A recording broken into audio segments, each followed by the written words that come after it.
my stomach and blah, blah, blah. I was like, well, are you having problems with your courtesy? And it was like, I mean, you're young enough. I don't think these things just squeak out by accident. If the guy was in his 50s, I'd understand. But, he was what? I'm sure they do, but doggone it, you do get a little bit of a warning sign before, move your ass away from your boss's face first. It's not. You start feeling that bubble gut. You're like, yeah. Yeah. I'm sorry, but this enchilada lasted him the 2 weeks he was in my truck. So I don't think you can blame the enchiladas. It was just rotten up in there. It might have been wild potato chips. You don't know. He could have had the same potato chips that Jack is still suffering anal leakage from right now. Yeah. I don't know. Those wild chips really weren't all that bad, but there's no way I could eat them now. Oh, no. I just listened to a podcast about it, and they kind of debunked it. It's like, actually, this really didn't. Well, yeah, if you eat two big-ass bags of them, yeah. I mean, before. But. Oh, no, if you kept eating them, if you kept eating them for a week straight, your stool would loosen more and more, and that was the thing with it.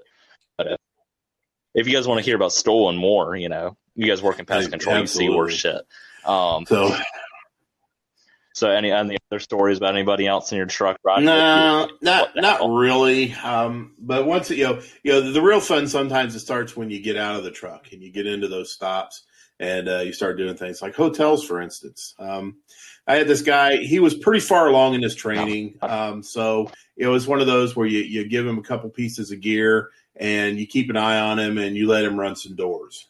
Down the hall while you're running some too, just to try to cut your time down. So it's like, okay, I got two guys treating. So I'm treating, and I lost track of the guy, which isn't good because when they don't have their applicator credentials, you kind of got to keep, direct contact with them here in Indiana.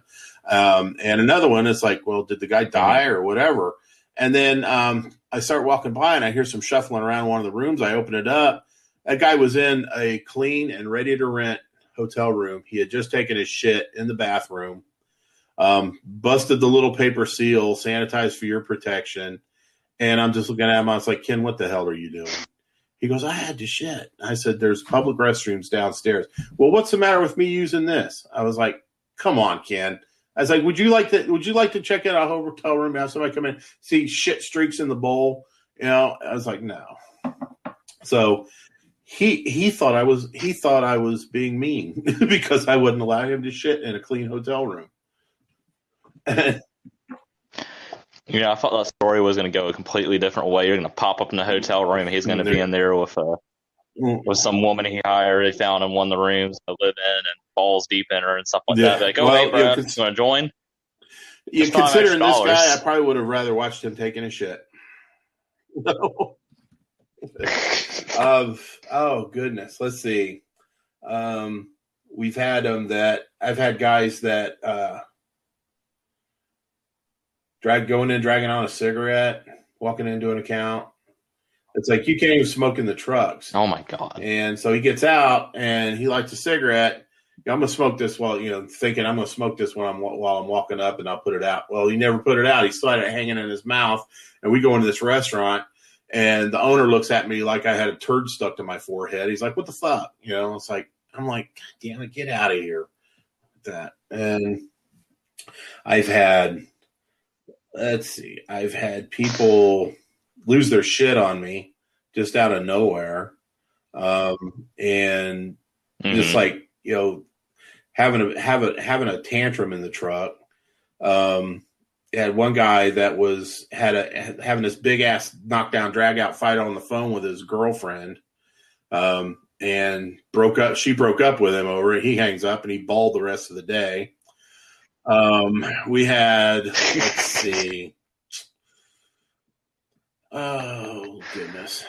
Yeah, I've had guys that fell asleep and I wouldn't talk to them the whole time because they were always asleep. The minute their ass hit the passenger seat, they were out cold. So, the next day, guess who's driving? They are. And so that'll keep you awake. If they can't stay awake for that, then we got a problem.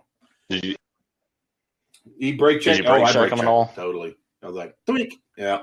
Or, crank the radio up. Or roll their window down if we're on the interstate, so their head blood throws out and they lose their hat. Yeah, there's all kinds of stuff you can do. It's a wonderful thing. But really fun stuff is when you're training somebody that you know, somebody that you may have known, may have worked with them before.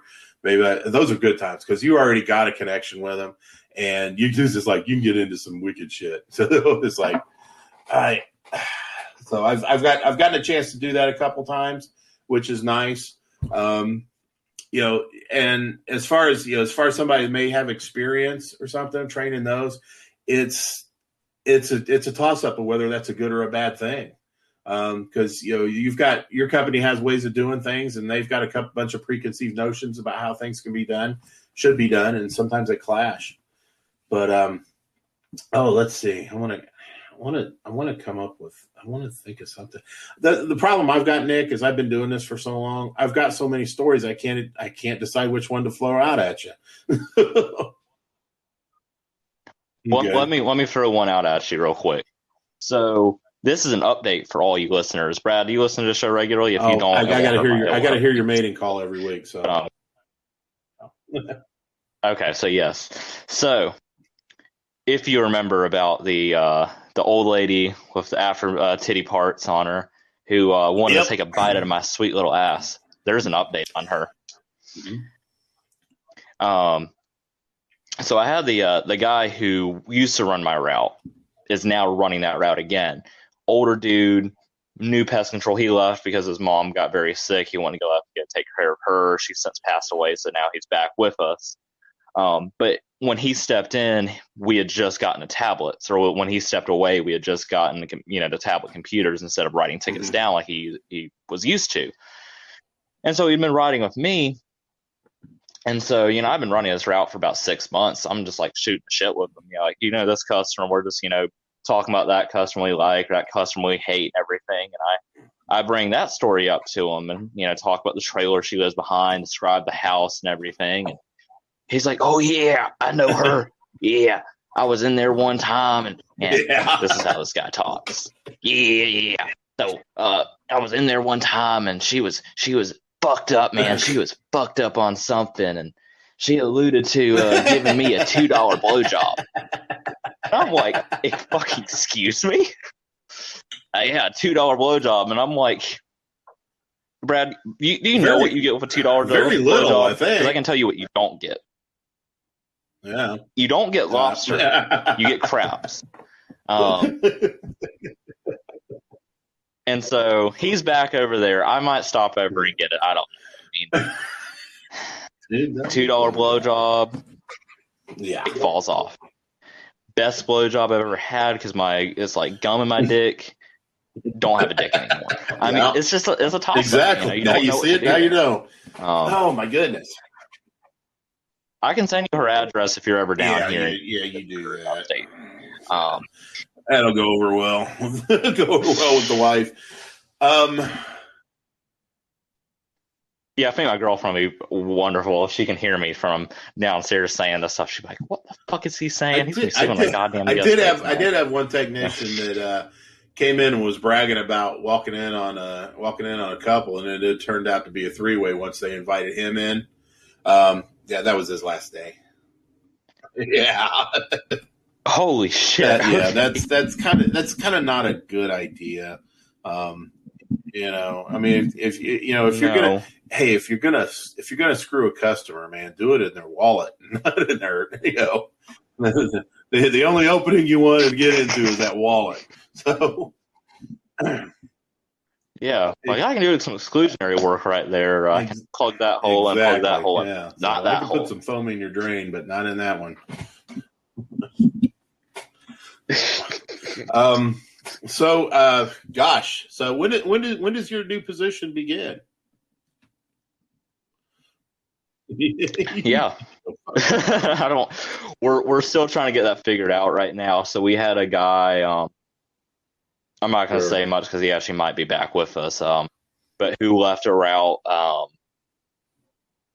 And so the supervisor is covering that route. I'm covering a route that the guy who was working there isn't working on that route anymore. So that route's been empty for like 3 or 4 months. So I'm running that route right now. They have been training the 2 apartment guys that we've been needing to replace. They want to train them before they're going to teach me how to train and how to lead. So maybe this week the boss man will be riding with me instead of the supervisor. But I don't know what he's got going on. He may have interviews. He may have more important stuff to take care of. I don't know. It's a work in progress. We're getting there, but I'm pretty much, out there in the big city in the upstate every day. All right. Helping out. Well, being out in the field and being a supervisor, it's not bad because the guys who report to you are going to see you out there doing your thing, doing the same thing that they're doing, and it's a really good thing. Exactly. A lot of places. I'm out in the field a lot too. Not so much lately because one of the positions that I'm having trouble filling is our administrative. So I'm spending a lot of time in the office, but I still get out there and I put fires out. I'm gonna be up on a lift tomorrow, getting some bird nests down off of a sign.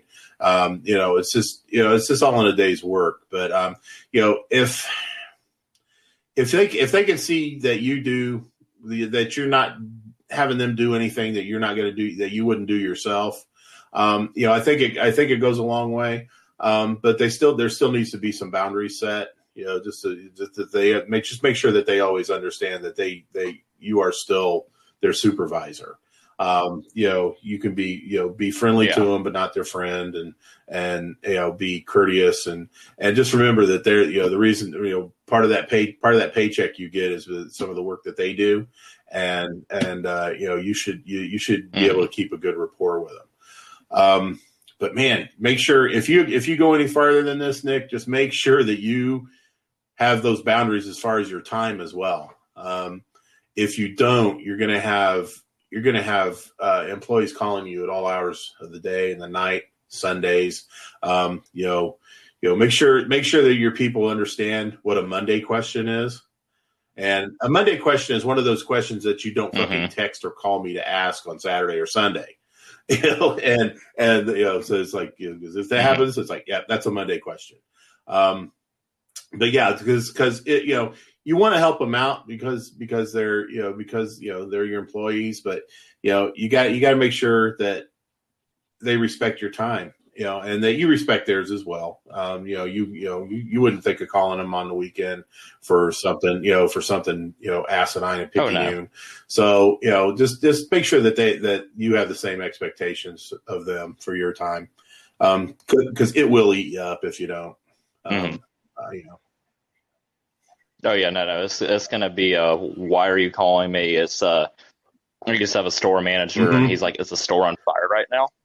Then why are you calling? Not that extreme, but is someone dead?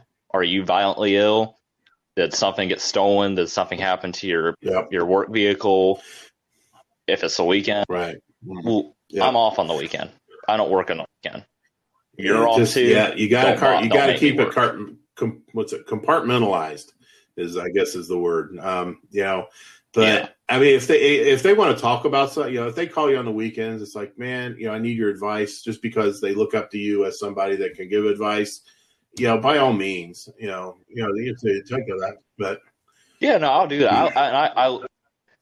I like the guys. I spent a few days with one of them. He's a good guy, and I've been trying to for the first couple weeks. I'm gonna give him a call, maybe like at the end of the week. Just how are things going? Any issues? That way, if something's going on, it's just not going unnoticed.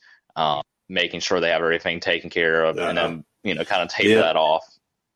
But still, occasionally checking on them, letting them know you need something. Call me, but make sure it's important. If you're calling me, figure it out. But these guys they're smart. I mean, one of them has been selling like crazy. Even the boss man was like, yeah, no, don't worry about it. They're not going to buy it. He mentions it to the property manager, and they're like, oh yeah, $300 job to knock down a bunch of wasp nests.